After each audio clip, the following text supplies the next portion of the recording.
Beautiful Things is a play that takes place in a writer's living room over the course of an entire night. And what's so spectacular about this is that it is actually a metaphorical representation for the 2 years that author Cheryl Strayed served as the anonymous advice giver, Sugar, on the online advice column Dear Sugar.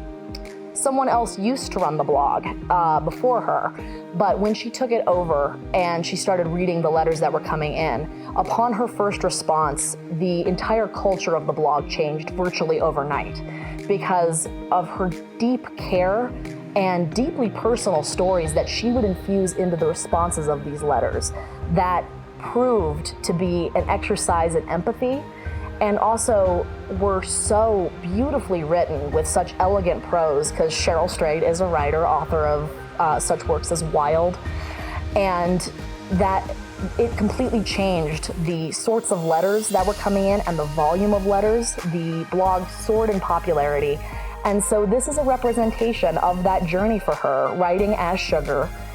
It is her and 3 different letter writers playing a slew of different characters, writing letters, asking for advice that ultimately informs this story, and it is a truly beautiful story.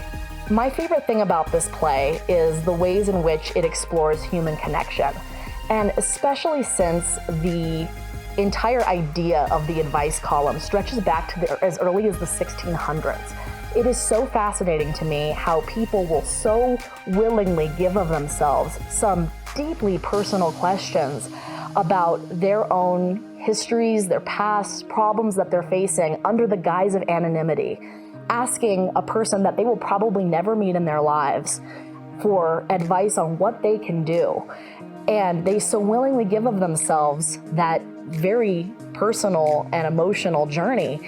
And that has taken so many different forms throughout the years, be it in columns like Dear Abby, or in radio talk shows, or even online art projects like the Unsent Project. People will just anonymously give of themselves and put these deeply personal stories out into the world and visible to thousands, if not millions of people.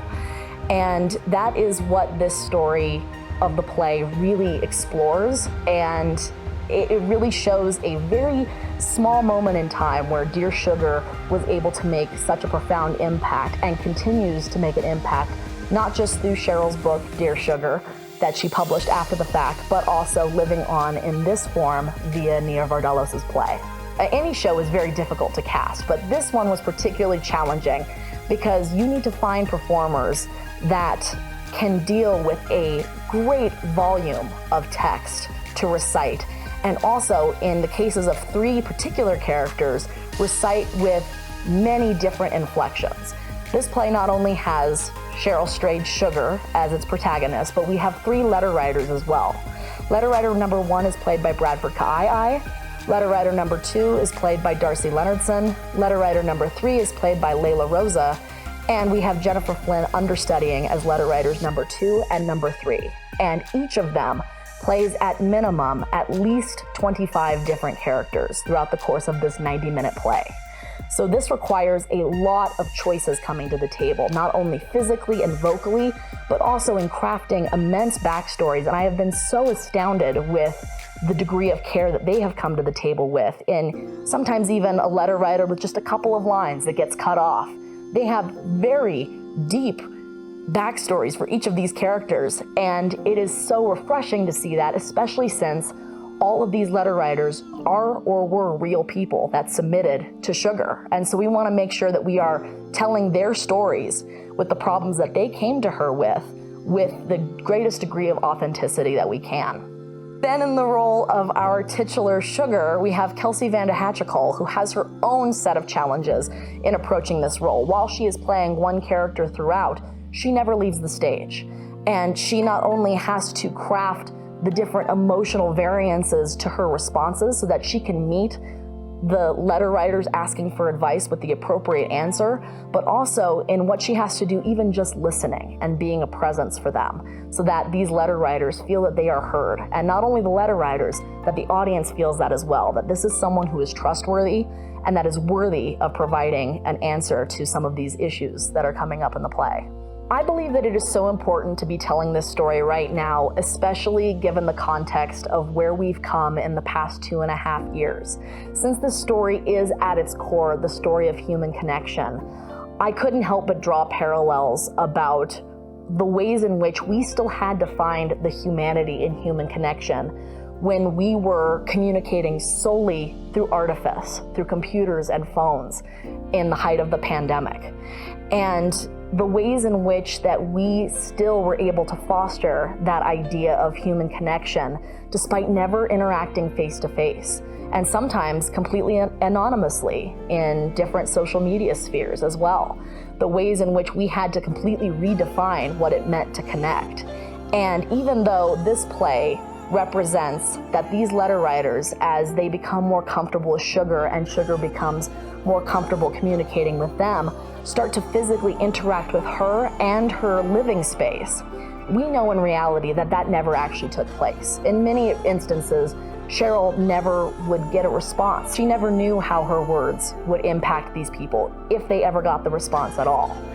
And so this imagines that this face-to-face interaction is happening when we truly do know that that never took place.